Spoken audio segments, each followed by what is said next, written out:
அஸ்ஸலாமு அலைக்கும் வரஹ்மத்துல்லாஹி வபரகாத்து. வாங்க இன்றைக்கி நம்ம ஒரு விருந்துக்கு சமைப்போம். தேவையானது இன்றைக்கி எங்கள் வீட்டில் ஒரு விருந்து வச்சுருக்கோம். அதுக்கு நாங்கள் என்னென்ன சமைச்சோம்னா chicken 65, onion raita, mutton biryani, dalcha, அப்புறம் பொங்கல் செஞ்சுருந்தோம்.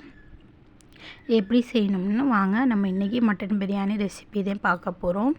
ரொம்ப அருமையாக சுவையாக இருந்துச்சு பாய் வீட்டு பிரியாணி. உங்களுக்கு தேவைப்பட்டால் நீங்கள் மறக்காமல் நம்ம ரெசிப்பியை பார்த்து ஒரு தடவை செஞ்சு பாருங்கள், ரொம்ப அருமையாக இருக்கும். அதுக்கு நான் ஒரு வானல் வச்சுட்டேன். கறி வேக வச்சுட்டோம் நம்ம மட்டனை. அதில் நம்ம எண்ணெய் ஊற்றிக்கிறணும், கடலை எண்ணெய் ஊற்றிக்கிறணும், நல்ல எண்ணெயும் நம்ம ஊற்றிக்கிட்டு நெய் போட்டுக்கிறணும், தேங்காய் எண்ணெய் ஊற்றிக்கிறணும். நம்ம ஏன் எல்லா எண்ணெய் சேர்க்குறோம்னா டேஸ்ட் நல்லா வரும். அதனால் அடுத்து நம்ம பிரியாணி இலை போட்டுக்கிறணும். அடுத்து லவங்கம், பட்டை, ஏலக்காய், இந்த பிரியாணிக்கு போடுற ஸ்பைசஸ் இருக்கும்ல, அதை நம்ம அரைச்சி வச்சுருக்கோம். அதே நம்ம இதில் சேர்த்து அடுத்து வெங்காயத்தை சேர்த்துக்கிறணும். நல்லா பொடியாக நறுக்கின வெங்காயம். நம்ம ஒரு 4 கிலோ கறிக்கு பிரியாணி செய்ய போகிறோம். அதனால் நம்ம ஒரு 2 கிலோ பல்லாரி வெங்காயத்தை நறுக்கி அதில் சேர்த்துட்டோம்.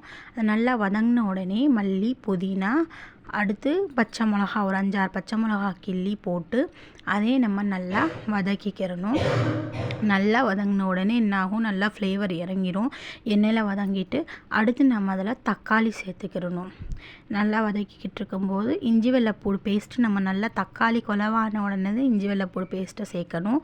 நம்ம வெங்காயம் நல்லா வதங்கிடுச்சு. கண்ணாடி பதம் வந்த உடனே நம்ம தக்காளி சேர்த்துட்டு தக்காளியை நம்ம நல்லா பொடியாக நறுக்கி சேர்த்துக்கணும்.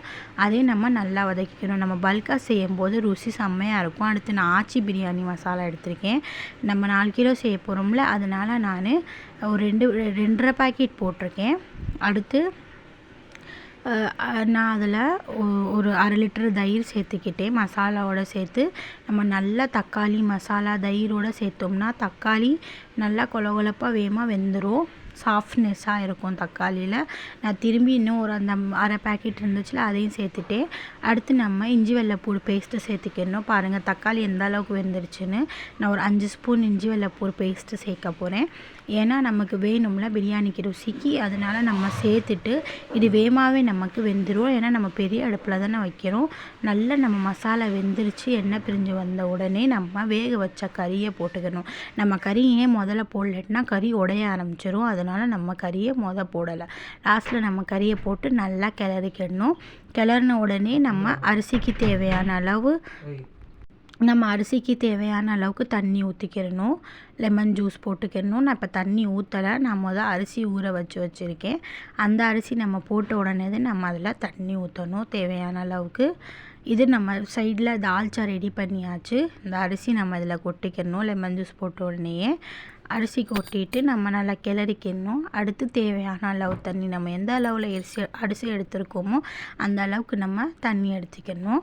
நான் 3.5 கிலோ அரிசி எடுத்திருக்கேன். அதுக்கு தேவையான அளவு நான் தண்ணி எடுத்துக்கிட்டேன். உப்பு போட்டுக்கணும் தேவையான அளவு. சைட் பை சைடாக இந்த சிக்கன் 65க்கும் சிக்கன் 65 பொரிச்சு எடுத்தாச்சு. பிரியாணி தம் போட்டு எடுத்துட்டோம். தம் போட்டு எடுத்த உடனே நம்ம நெய் இதில் உருக்கி நெய்யை ஊற்றிக்கணும். லாஸ்ட்டில் நம்ம நெய் ஊற்றி இறக்கணும்னா செம்மையாக இருக்கும். மறக்காமல் ட்ரை பண்ணி பாருங்க.